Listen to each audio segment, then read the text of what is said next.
Welcome to మన TV. ముందుగా headlines చూద్దాం. గత జగన్ ప్రభుత్వ నిర్లక్ష్యం వల్లే ప్రజలకు ఇబ్బందులు వచ్చాయన్న నాదేండ్ల. ప్రజలను ఆదుకోకపోగా ప్రభుత్వంపై బురద చల్లుతున్నారని మండిపాటు. పేపర్లు చేతిలో పట్టుకుని ఊగిపోతే లీడర్ కాలేడని ఎద్దేవా.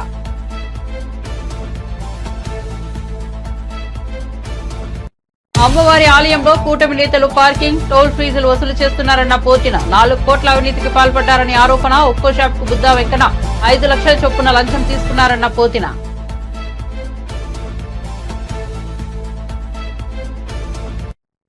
గాంధీ కౌశిక్ రెడ్డిల వివాదంపై మల్లు బట్టి స్పందన. శాంతి భద్రతలకు విఘాతం కలిగిస్తే ప్రభుత్వం ఉపేక్షించదని వ్యాఖ్య. ప్రతిపక్ష నేతలపై తమకు గౌరవం ఉందన్న డిప్యూటీ సీఎం.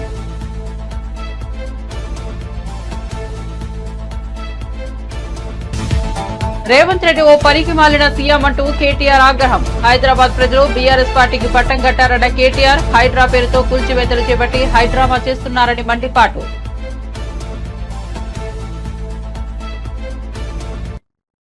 ఏలేరు వరదలు మ్యాన్ మేడ్ మిస్టేక్ అన్న జగన్. కరెక్టే, అది జగన్ మేడ్ మిస్టేక్ అన్న సోమిరెడ్డి. వరద బాధితులను పరామర్శించేందుకు వెళ్లి ముద్దులు పెట్టారని విమర్శ.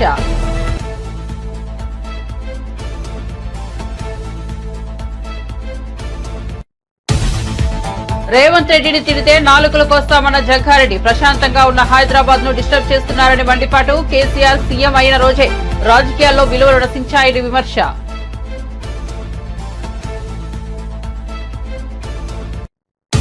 గణేష్ నిమజ్జనం సందర్భంగా 25,000 మంది పోలీసులతో భారీ బందోబస్తు ఏర్పాటు చేస్తామన్న సిపి ఆనంద్. 16, 17 తేదీలో నిమజ్జనం ఉండటంతో పటిష్ట బందోబస్తు చేస్తున్నట్లు వెల్లడి. ప్రజలు, అధికారులు సహకరించాలన్న సిపి ఆనంద్. వార్త వివరాల్లోకి వెళ్తే వైసీపీ అధినేత జగన్ పై ఏపీ పౌర సరఫరాల మంత్రి నాదెండ్ల మనోహర్ తీవ్ర వ్యాఖ్యలు చేశారు. వరదలు, వర్షాలతో భారీ నష్టం వాటిల్లిందని, లక్షలాది మంది ప్రజలు ముంపు బారిన పడ్డారని, ఇలాంటి సమయంలో ప్రభుత్వంపై జగన్ విమర్శలు చేయడం సిగ్గుచేటని అన్నారు. ఒక మాజీ ముఖ్యమంత్రిగా క్షేత్రస్థాయిలో ప్రజలను ఆదుకోకపోగా ప్రభుత్వంపై బురద చల్లుతున్నారని మండిపడ్డారు. జగన్ 5 ఏళ్ల పాలనే రాష్ట్రానికి అతిపెద్ద విపత్తు అని చెప్పారు. ముఖ్యమంత్రి చంద్రబాబు 74 ఏళ్ల వయసులో తన అనుభవంతో విపత్తు నుంచి ప్రజలను గట్టెక్కించారని కొనియాడారు. గత జగన్ ప్రభుత్వ నిర్లక్ష్యం, పాపాల వల్లే ఈ రోజు ప్రజలు ఎన్నో ఇబ్బందులు పడ్డారని నాదెండ్ల విమర్శించారు.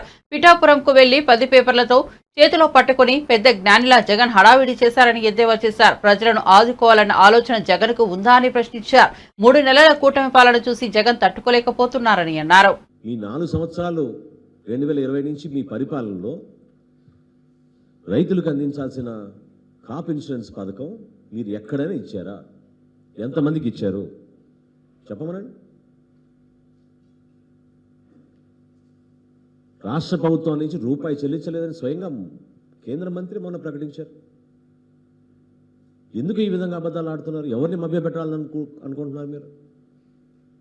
మీలో నిజాయితీ ఉంటే ఈరోజు మీరు ప్రభుత్వంలో లేరు, ప్రతిపక్షంలో ఉన్నారు, పులివెందుల ఎమ్మెల్యేగా ఉన్నారు, మీరు ఒక పార్టీకి అధ్యక్షుడిగా ఉన్నారు. మీరు మీ పార్టీ యంత్రాంగాన్ని మొత్తం కదిలించండి, తీసుకురండి. క్షేత్రస్థాయిలో ప్రభుత్వం అందిస్తున్న వరద సహాయంలో మీరు కూడా రండి, పాల్గొనండి. మీ వంతు మీరు సహాయం చేయండి ఆర్థికంగా.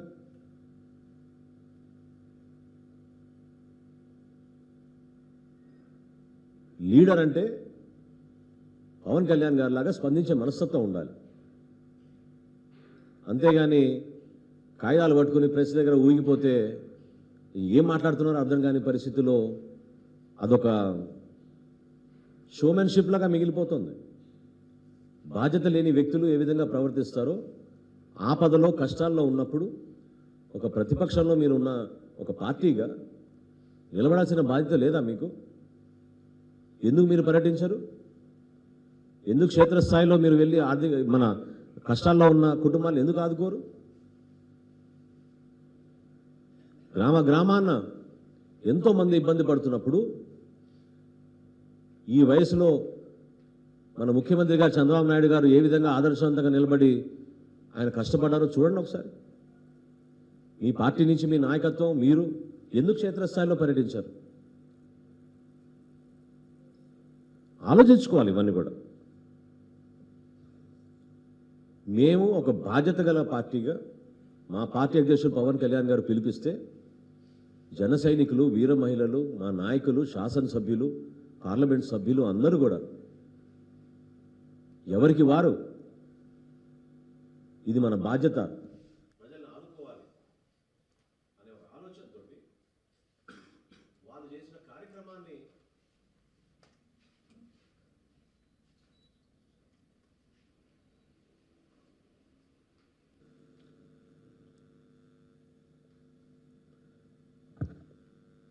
వాళ్ళు చేసిన కార్యక్రమాన్ని మీరు గుర్తించి ఎమ్మెల్యేలు అరకపూడి గాంధీ పాడి కౌశిక్ రెడ్డిల మధ్య నెలకొన్న వివాదంపై డిప్యూటీ సీఎం మల్లు బట్టి విక్రమార్క స్పందించారు. బాధ్యత కలిగిన ఎమ్మెల్యేలు బజారున పడి తన్నుకోవడం తనకు బాధ కలిగించిందని చెప్పారు. ఎమ్మెల్యేలు రోడ్డుకి శాంతి భద్రతలకు విఘాతం కలిగిస్తే ప్రభుత్వం ఉపేక్షించదని హెచ్చరించారు.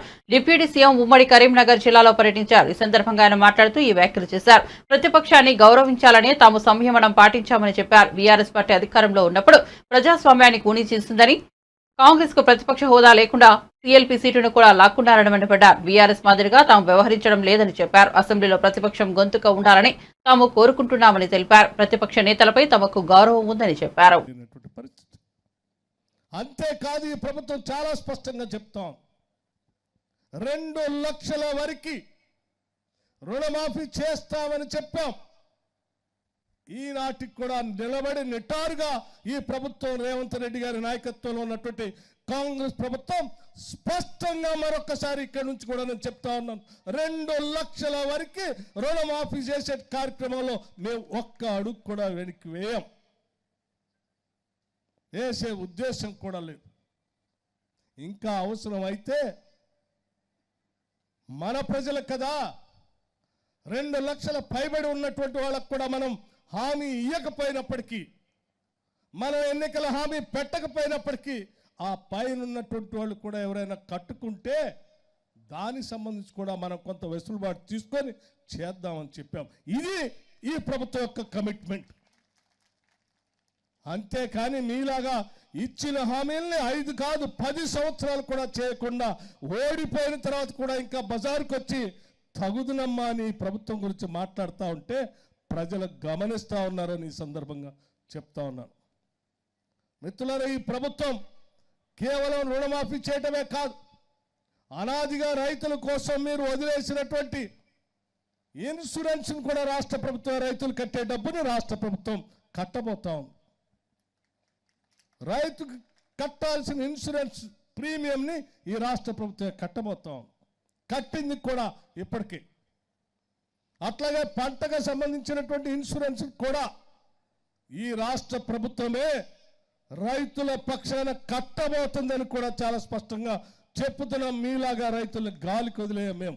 పొరపాటున ఏదైనా ప్రకృతి వైపరీత్యాలు జరిగితే వాళ్ళని ఆదుకోవటం కోసం ముందు జాగ్రత్తగానే మేము ఇన్సూరెన్స్ కట్టి రైతులను కాపాడుకోవాలి, కంటికి రెప్పలా చూసుకోవాలని ఆలోచనతో ముందుకు పోతున్నటువంటి ప్రభుత్వం ఈనాడు పాలన చేస్తుంది. ఇది ప్రజల ప్రభుత్వం అని చెప్పి నేను చాలా స్పష్టంగా చెప్తున్నాను.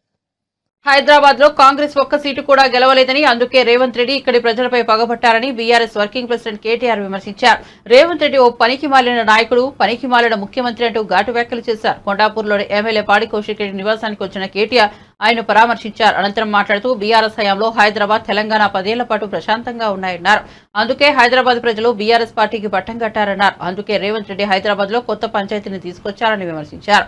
హైడ్రా పేరుతో కూల్చివేతలు చేపట్టి హైడ్రామా చేస్తున్నారని మండిపడ్డారు. కాంగ్రెస్ పార్టీకి ఓటు వేయలేదు, కనీసం ఒక్క సీటు కూడా ఇవ్వలేదని ఆయన పగబట్టి కొత్త పంచాయతీలు తీసుకొచ్చారని ఆరోపించారు. హైదరాబాద్ లో ఉన్న వారంతా మావాలేనని మరోసారి చెబుతున్నామని, ఇదే విషయాన్ని కేసీఆర్ పలుమార్లు చెప్పారని గుర్తు చేశారు. ప్రాంతీయ తత్వం లేదా ప్రాంతీయ భేదం లేవన్నారు. కేసీఆర్ గారు ఎంతో ప్రతిష్టాత్మకంగా ఈ వలసల జిల్లాగా పేరుపడ్డ పాలమూరును తప్పకుండా పచ్చగా చేయాలన్న ఉద్దేశంతో కేసీఆర్ గారు ఒకవైపు పెండింగ్ లో ఉన్న ప్రాజెక్టులన్నీ కూడా కల్వకుర్తి కావచ్చు, భీమా కావచ్చు, నెట్టెంపాడు కావచ్చు, వాటిని శరవేగంగా రన్నింగ్ ప్రాజెక్టులుగా మార్చి పూర్తి చేసి 8 లక్షల ఎకరాలకు నీళ్ళిచ్చిన నాయకుడు కేసీఆర్ గారు ఒక పాలమూరు జిల్లాలో. మరి అట్లాంటి పాలమూరు శాశ్వతంగా ఒక ధాన్య భాండాగారం కావాలన్న ఉద్దేశంతో పాలమూరు రంగారెడ్డి ఎత్తిపోతల పథకాన్ని తీసుకున్న విషయం మీకు తెలుసు. అందులో రిజర్వాయర్లన్నీ పూర్తయినాయి. వట్టెం కావచ్చు, కరివెన కావచ్చు, ఉద్దండాపూర్ కావచ్చు, ఏదుల కావచ్చు, అన్ని కూడా నార్లాపూర్ కావచ్చు, ఇవన్నీ కూడా పూర్తయిపోయినాయి. పూర్తి కావడమే కాకుండా కేసీఆర్ గారు ముఖ్యమంత్రిగా ఉన్నప్పుడే అందులో కొల్లాపూర్లోనే మరి నార్లాపూర్ దగ్గర అనుకుంటా ఒక పంపు కూడా ఆన్ చేసి ఆనాడు నీళ్లు కూడా వదలడం జరిగింది. ఇక మిగతాది ఇప్పుడు రేవంత్ రెడ్డి చేయాల్సిందల్లా ఏనుగెళ్ళింది తోక చిక్కింది అన్నట్టు అలా 95% పని అయిపోయింది. ఇంకో 5-10% పని మిగిలింది. కేవలం ఆ కాలువల కోసం ఏదైతే భూసేకరణ చేయాలో ఆ పని చేయాలి. ఇప్పుడే వెంకటేశ్వర రెడ్డి గారు చెప్తా ఉండే నాకు, అన్న మన ప్రభుత్వం ఉన్నప్పుడే ఆ టెండర్ కూడా పిలిచినాము, ఈ దుర్మార్గులు వచ్చి అది కూడా రద్దు చేసినారు అని. అన్న చెప్తా ఉండే మరి జనార్దన్ రెడ్డి గారు, అన్న మొత్తం ఈ ప్రాంతం అక్కడ కొల్లాపూర్ నుంచి మొదలు పెడితే మనకిక్కడ షాద్ నగర్ అవతల జడ్చర్ల దాకా ఉద్దండపూర్ దాకా బ్రహ్మాండంగా అన్ని పనులు కూడా పూర్తి చేసి ఉన్నాం. వీళ్ళు చేయాల్సింది కేవలం 5-10% పని మాత్రమే మిగిలింది. చేసేస్తే నీళ్లు వచ్చేస్తాయనే ఒక ఆశతో జనార్దన్ రెడ్డి గారు చెప్తా ఉండే.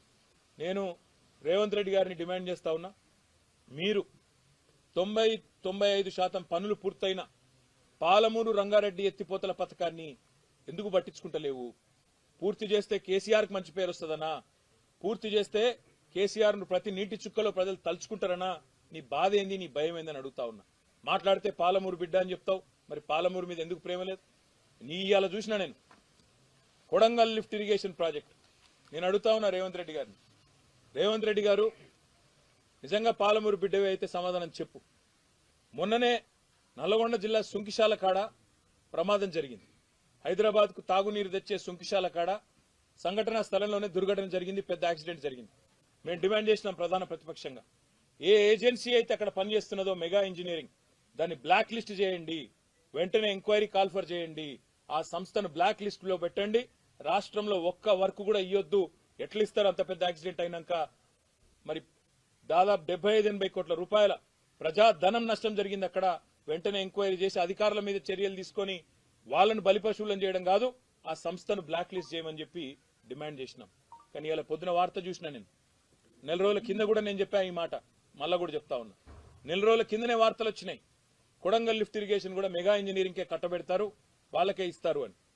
మరి ఈరోజే పొద్దున వార్త వచ్చింది, కొడంగల్ లిఫ్ట్ ఇరిగేషన్ ప్రాజెక్టును దొంగలు కలిసి ఊర్లు పంచుకున్నట్టు 4350 కోట్ల రూపాయల ప్రాజెక్టు ముఖ్యమంత్రి సొంత నియోజకవర్గం ఒక సంస్థ. హైదరాబాద్ లో గణేష్ నిమజ్జనం సందర్భంగా భారీ బందోబస్తును ఏర్పాటు చేస్తున్నట్లు నగర పోలీస్ కమిషనర్ సివి ఆనంద్ తెలిపారు. నగరంలో ఎలాంటి అవాంఛనీయ సంఘటనలు జరగకుండా 25,000 మందితో బందోబస్తును ఏర్పాటు చేస్తున్నామన్నారు. ప్రతి ఏడాది నిమజ్జనం సందర్భంగా పోలీసులు పటిష్టమైన బందోబస్తును ఏర్పాటు చేశారు. ఈ ఏడాది కూడా ఘర్షణలు జరగకుండా, ప్రాణ నష్టం జరగకుండా, సమస్యలు తలెత్తకుండా ఏర్పాట్లు చేస్తున్నట్లు సిపి తెలిపారు. హైదరాబాద్ కు చెందిన 15,000 మంది సిబ్బందితో పాటు బయట నుంచి మరో 10,000 మందిని రంగంలోకి దింపుతున్నట్లు తెలిపారు. సెప్టెంబర్ 16, 17 తేదీల్లో పెద్ద ఎత్తున విగ్రహాల నిమజ్జనం ఉందని, దీంతో ఈ 2 రోజుల్లో పటిష్ట బందోబస్తు ఏర్పాటు చేస్తున్నామన్నారు. 25,000 మంది పోలీసులు దాదాపు 40 గంటల పాటు పహారా కాస్తారన్నారు. ప్రజలు, అధికారులు కూడా పోలీసులకు సహకరించాలని కోరారు. విజయవాడ దుర్గా అమ్మవారి ఆలయంలో కూటమి నేతలు పార్కింగ్, టోల్ ఫీజులు వసూలు చేస్తూ 4 కోట్ల అవినీతికి పాల్పడ్డారని వైసీపీ నేత పోతిన మహేష్ ఆరోపించారు. కనకదుర్గ రోడ్డులో షాపుల అద్దె పేరుతో మరింత కొట్టేయడానికి రెడీ అయ్యారని చెప్పారు. దీనికి అంతటికీ మాజీ ఎమ్మెల్సీ బుద్దా వెంకన్న కారణమని చెప్పారు. కాంట్రాక్ట్ పూర్తయిన తర్వాత మళ్లీ 15% పెంచి సదరు కాంట్రాక్టర్కు కాంట్రాక్ట్ ఇవ్వాలని, కానీ అలా చేయకుండా ఫ్రీగా టోల్ వసూలు చేసుకునేలా జీవో ఇచ్చారని అన్నారు. ఫ్రీగా వసూలు చేసుకున్న 2 కోట్లకు పైగా సొమ్మును కాంట్రాక్టర్ నుంచి ఎందుకు వసూలు చేయలేదని ప్రశ్నించారు. ప్రభుత్వం మారగానే అమ్మవారి సాక్షిగా దోపిడీని ప్రారంభించారని మండిపడ్డారు. కూటమి అధికారంలోకి వస్తే దోచుకో, దాచుకో, తినుకో అనే పరిస్థితి వస్తుందని జగన్ చెప్పారని గుర్తు చేశారు. కాంట్రాక్టర్ల మీద, షాపుల మీద ఆధారపడి అమ్మవారు ఉన్నారా? లేకపోతే అమ్మవారి మీద ఆధారపడి ఈ కాంట్రాక్టర్లు, ఈ షాపుల వాళ్ళు బతుకుతున్నారా? దీనికి మీరు ఖచ్చితంగా సమాధానం చెప్పాలి. అధికారులతో పాటు చంద్రబాబు నాయుడు గారు, పవన్ కళ్యాణ్ గారు కూడా సమాధానం చెప్పాలి ఈ విషయానికి. అమ్మవారు ఈ పార్కింగ్ కాంట్రాక్టుల మీద, షాపుల మీద, కాంట్రాక్టర్ల మీద ఆధారపడి ఉన్నారా? లేకపోతే ఈ కాంట్రాక్టర్లు, షాపుల వాళ్ళు అమ్మవారి మీద ఆధారపడి ఉన్నారా? దీనికి ఖచ్చితంగా ముఖ్యమంత్రి చంద్రబాబు నాయుడు గారు, ఉప ముఖ్యమంత్రి పవన్ కళ్యాణ్ గారు కూడా సమాధానం చెప్పాలి. మీరు కావాలంటే చూసుకోవచ్చు. గత ఏడాది పార్కింగ్, టోల్ ఫీజు వసూలు చేసుకోవడానికి కాంట్రాక్టర్కి అనుమతి ఇచ్చారు. ఒక ఏడాదికి 1,59,00,000 రూపాయలు లీజ్ అమౌంట్, దానికి 18% GST చెల్లించాలి. మొత్తం కలిపి ఏడాదికి 1,87,00,000 చెల్లించాలి. అయితే ఒక ఏడాది పూర్తయింది. 2023 జూన్లో సదరు కాంట్రాక్ట్ తీసుకుంటే ఈ ఏడాది జూన్కి ఒక ఏడాది పూర్తయింది. అప్పటి వరకు డబ్బులు ఎంతవరకు చెల్లించారు, ఎంత బకాయి పడ్డారు అన్నది ఆలయ అధికారులు చెప్పాలి. కానీ ఒక ఏడాదే పూర్తయింది. రెండవ ఏడాది లీజ్ కంటిన్యూ కావాలంటే, ఈ పార్కింగ్ టోల్ ఫీజు వసూలు చేసుకుని లీజ్ కంటిన్యూ కావాలంటే ఒక నెల ముందు 10% పెంచి అమ్మవారి ఆలయానికి డబ్బులు కట్టాలి.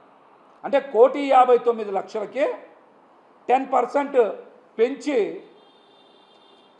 డబ్బులు కట్టాలి.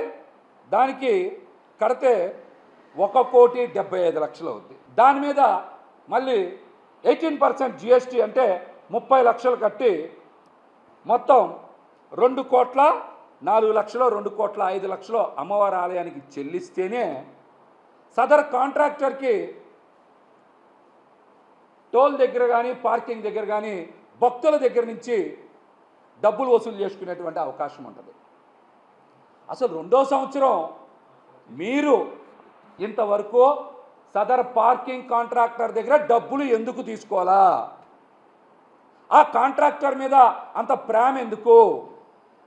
అమ్మవారి ఆలయానికి కట్టాల్సిన 2,04,00,000 2,05,00,000 డబ్బులు మీరు కాంట్రాక్టర్ దగ్గర తీసుకోకుండా ఏలేరు వరదలు ప్రకృతిని వైపరీత్యం కాదని మ్యాన్ మేడ్ మిస్టేక్ అని వైసీపీ అధినేత జగన్ వ్యాఖ్యానించిన సంగతి తెలిసిందే. ఈ వ్యాఖ్యలపై టీడీపీ ఎమ్మెల్యే సోమిరెడ్డి చంద్రమోహన్ రెడ్డి స్పందిస్తూ జగన్ చెప్పింది కరెక్టే అని అన్నారు. ముఖ్యమంత్రిగా ఉన్నప్పుడు జగన్ ఏమీ చేయలేదని, కాబట్టి అది జగన్ మేడ్ మిస్టేక్ అని అన్నారు.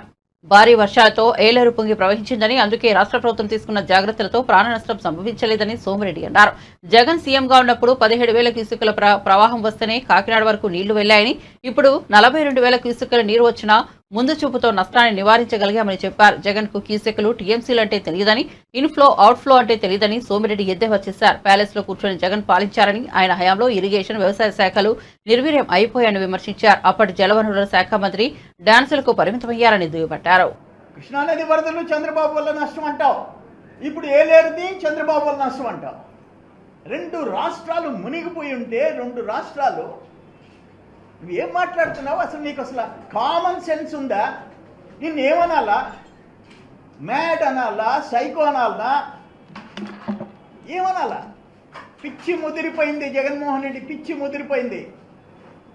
ఏలేరు దాంట్లో 10,000 క్యూసెక్స్ ప్రవాహాన్ని, ఆ కాలువ ప్రవాహాన్ని 70,000 చేసేదానికి 292 కోట్ల రూపాయలు టెండర్స్ పిలిస్తే దాన్ని మూల కూర్చోబెట్టినప్పుడే man made mistake, Jagan made mistake. Jaganmohan Reddy కొంపలు ముంచావు, నువ్వు కొంపలు ముంచావు. ఆ రోజు చూస్తే ఇదే మాట్లాడతావు. అంత పెద్ద వరద వస్తే చంద్రబాబు ఇళ్ళుని కాపాడు. అరే చంద్రబాబు నాయుడు ఒక రోల్ మోడల్గా నిలిచాడని చెప్పి ఈరోజు దేశం అంతా మాట్లాడుకుంటుందా? ఆ వయసులో పోయి బురదలో, నీళ్లల్లో, ట్రాక్టర్లలో జేసీబీ మీద ఎక్కి తిరిగి 10 రోజులు ఇళ్ళు వదిలిపెట్టి జనం మధ్య, బాధితుల మధ్య ఉన్నాడయా, జనం మధ్య. అది చంద్రబాబు. నీ మాదిరిగా ప్యాలెస్ని పరిమితమైనవాడు కాదు. ఈరోజు అంట 1 కోటి రూపాయలు ఈయన విరాళం అంట జగన్మోహన్ రెడ్డి. ఈరోజు ఏం చెప్తారు? దేశంలో 2 రాజకీయ కుటుంబాలు రిచెస్ట్. ఒకటి శరద్ పవార్ కుటుంబం 5 లక్షల కోట్లు, 2 వైఎస్ జగన్మోహన్ రెడ్డి కుటుంబం 3.5 లక్ష కోట్లు. ఒకటి 5 లక్షలు, ఒకటి 3.5 లక్ష. వీళ్ళిద్దరు కలిస్తే అంబానీలు, అదానీలు చాలరు.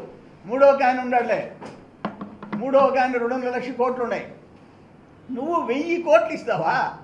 1000 కోట్ల నష్టం జరిగితే, సారీ 1 కోటి రూపాయలు ఇస్తావా? కోటి చెప్పుకునే దానికన్నా సిగ్గుండబడలే.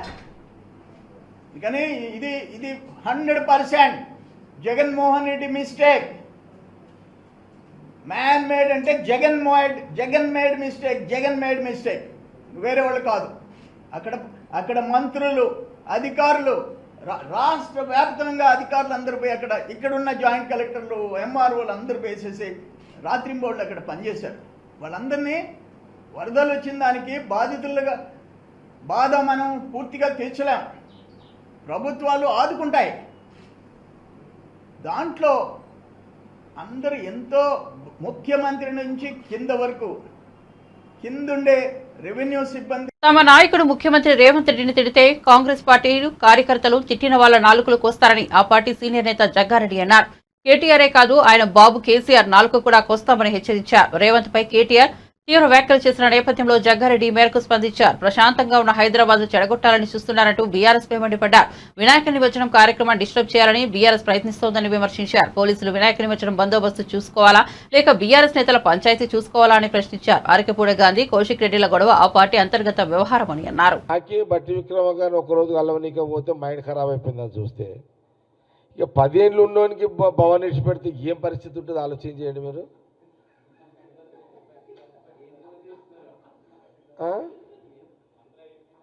లేలే అది ఏందనుకుంటున్నావు, అది ప్రగతి భవను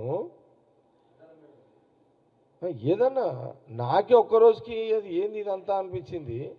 అంత 10 ఏళ్ళు అలా ఎన్ని సంవత్సరాలు అలా అనుభవించి అలా ఉండేసరికి బయటకు వచ్చేసరికి అదొక పెద్ద షాక్ కేసీఆర్ ఫ్యామిలీ, కేసీఆర్ గారికి అదొకటి. వాళ్ళకి ఏం తోస్తలేదు, అసలు వాళ్ళకి ఏం అర్థమైతలేదు, ఏం చేయాలో అర్థమైతలేదు, కాంగ్రెస్ పార్టీని ఎట్లా ఎదుర్కోవాలో అర్థమైతలేదు.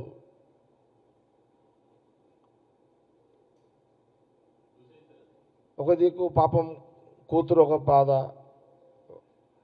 ఇట్లా ఒకటి కాదు కదా.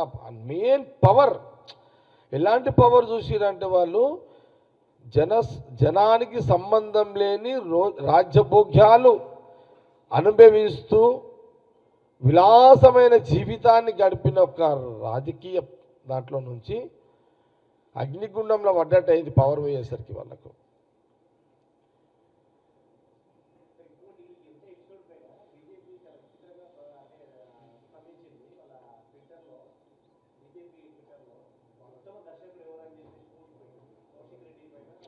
ఓకే ప్రతాప్, సోషల్ మీడియా వదిలేయండి. ఇప్పుడు నేను ఏమంటున్నానంటే సోషల్ మీడియాలో ఎవడు ఏదైనా పెట్టుకోవచ్చు, ఎవడు ఏదైనా. ఉత్తమ్ కుమార్ రెడ్డి కౌశిక్ రెడ్డికి ఏం సంబంధము? ముఖ్యమంత్రి రేవంత్ రెడ్డి గారికి ఉత్తమ్ కుమార్ రెడ్డి క్లారిటీ ఉంది, కాంగ్రెస్ పార్టీ క్లారిటీ ఉంది. బీజేపీకి ఏముంటుంది, సందులో జొర్రే పని ఆయనకు ఉంటుంది. యానో దగ్గర జొర్రాలి కదా, బీజేపీకి యానో దగ్గర స్పేస్ రావాలి కదా. పాలిటిక్స్ నేను ఏం చెప్తున్నా ప్రతాప్, ఇది ఒక రాజకీయ క్షేత్రంలో ఇవన్నీ పోయినాయి. సమైక్య రాష్ట్రంలో రాజకీయాలు ఒక తీరు నడిచినాయి. తెలంగాణ రాష్ట్ర విభజన తర్వాత కేసీఆర్ గారు కొత్త పాఠాలు తీసుకొచ్చిండు, కొత్త సిలబస్ను ప్రవేశపెట్టిండు. ఇప్పుడు ఎథిక్స్ పాలిటిక్స్ తెలంగాణలో లేవు. అతను కుట్రలు చేసిండు, మేము ఇక చేయాల్సిందే కదా. మాకు తెలంగాణ ప్రజలు 65 సీట్లు ఇచ్చిర్రు. మా ఉనికిని మేము ప్రజలను కాపాడుకునే దాంట్లో, ప్రజల డెవలప్మెంట్ చేసే దాంట్లో కాంగ్రెస్ గవర్నమెంట్ ముఖ్యమంత్రిగా, మంత్రులుగా వాళ్ళు చేయాల్సిన పనులను చేయాల్సిందే.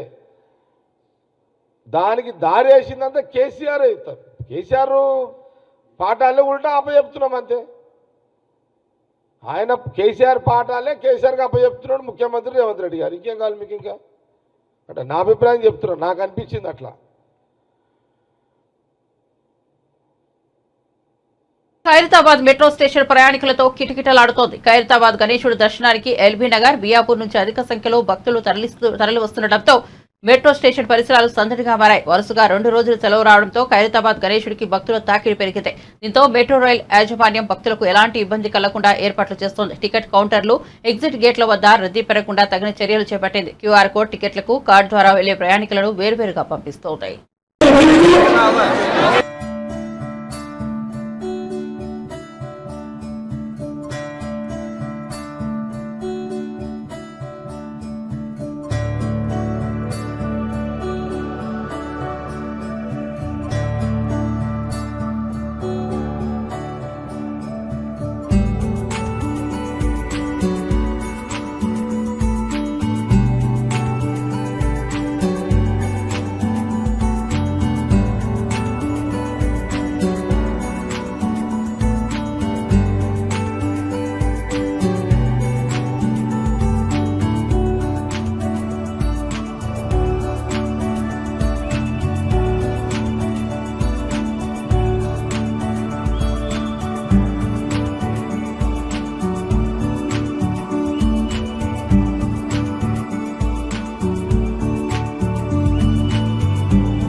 కేదార్నాథ్ యాత్రలో చిక్కుకుపోయిన తెలుగు యాత్రికులు సురక్షితంగా ఉన్నారు. వీరిలో కొంతమంది యాత్రికులు గుప్త కాశీకి చేరుకున్నారు. ఆపదలో ఉన్నామని కిందకు చేరుకోలేకపోతున్నట్లు శుక్రవారం పలువురు యాత్రికులు విజయనగరం ఎంపీ కలిశెట్టి అప్పలనాయుడును సంప్రదించారు. ఈ విషయాన్ని వెంటనే మంత్రి లోకేష్ సీఎం కార్యాలయం దృష్టికి ఎంపీకి తీసుకెళ్లారు. ఉత్తరాఖండ్ కేంద్ర ప్రభుత్వ అధికారులతో మంత్రి లోకేష్ సీఎం కార్యాలయ అధికారులు మాట్లాడారు. దీంతో శనివారం వారిని సురక్షిత ప్రాంతానికి చేర్చారు.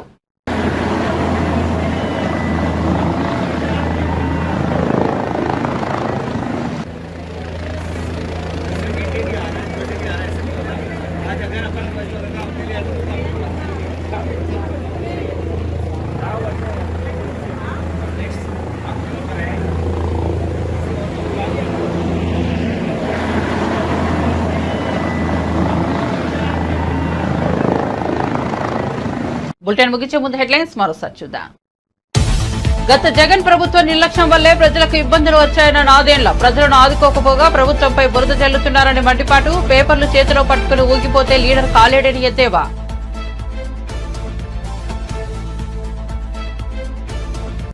అమ్మవారి ఆలయంలో కూటమి నేతలు పార్కింగ్ టోల్ ఫీజులు వసూలు చేస్తున్నారన్న పోతిన. 4 కోట్ల అవినీతికి పాల్పడ్డారని ఆరోపణ. ఒక్కో షాప్ కు బుద్దా వెంకన 5 లక్షల చొప్పున లంచం తీసుకున్నారన్న పోతిన.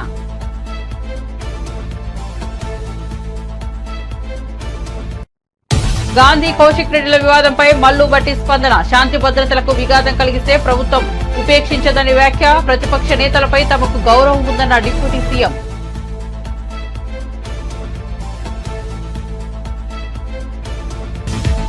రేవంత్ రెడ్డి ఓ పనికి మాలిన సీఎం అంటూ కేటీఆర్ ఆగ్రహం. హైదరాబాద్ ప్రజలు బీఆర్ఎస్ పార్టీకి పట్టం కట్టారన్న కేటీఆర్. హైడ్రా పేరుతో కూల్చివేతలు చేపట్టి హైడ్రామా చేస్తున్నారని మండిపాటు.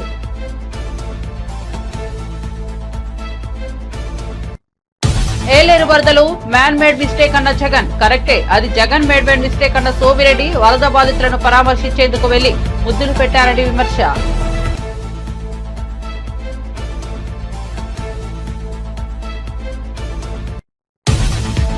రేవంత్ రెడ్డిని తిడితే నాలుకలు కోస్తామన్న జగ్గారెడ్డి. ప్రశాంతంగా ఉన్న హైదరాబాద్ ను డిస్టర్బ్ చేస్తున్నారని మండిపాటు. కేసీఆర్ సీఎం అయిన రోజే రాజకీయాల్లో విలువలు నశించాయని విమర్శ.